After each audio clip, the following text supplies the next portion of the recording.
Негосударственную часть пенсии граждане смогут получить по старым правилам.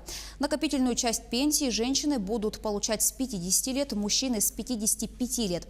Это коснется тех, у кого страховой стаж в районах Крайнего Севера составляет 15-25 лет. Подробнее о накопительной части пенсии расскажет Сарглана Федорова.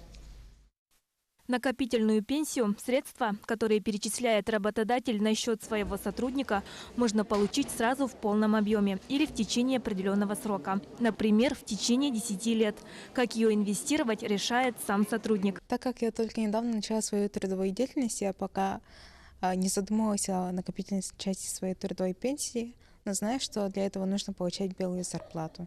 Айгуль уже сейчас может самостоятельно распорядиться своей накопительной частью, то есть перевести ее в любой негосударственный пенсионный фонд или в управляющую компанию. В Якутии за 2018 год принято 1752 заявления застрахованных лиц о формировании своей накопительной пенсии.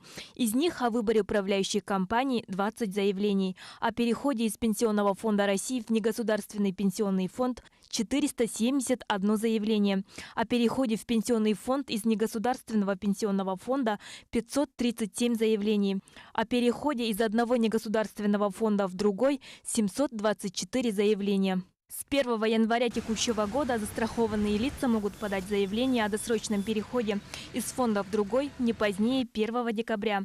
Заявление можно подать через территориальный орган пенсионного фонда лично или через представителя, действующего на основании нотариально удостоверенной доверенности, либо в электронной форме через единый портал госуслуг. Но тем не менее многие считают, хранить накопительную часть в пенсионном намного удобнее. Мои накопления лежат в пенсионном фонде.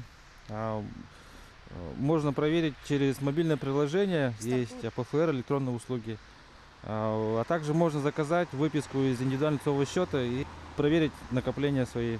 Если гражданин хочет отказаться от предыдущего заявления о смене застраховщика, то с этого года уведомление об отказе от смены застраховщика следует подать не позднее 31 декабря. Хочется отметить застрахованным лицам, что смена страховщика чаще одного раза, чем в 5 лет, ведет за собой потерю инвестиционного дохода.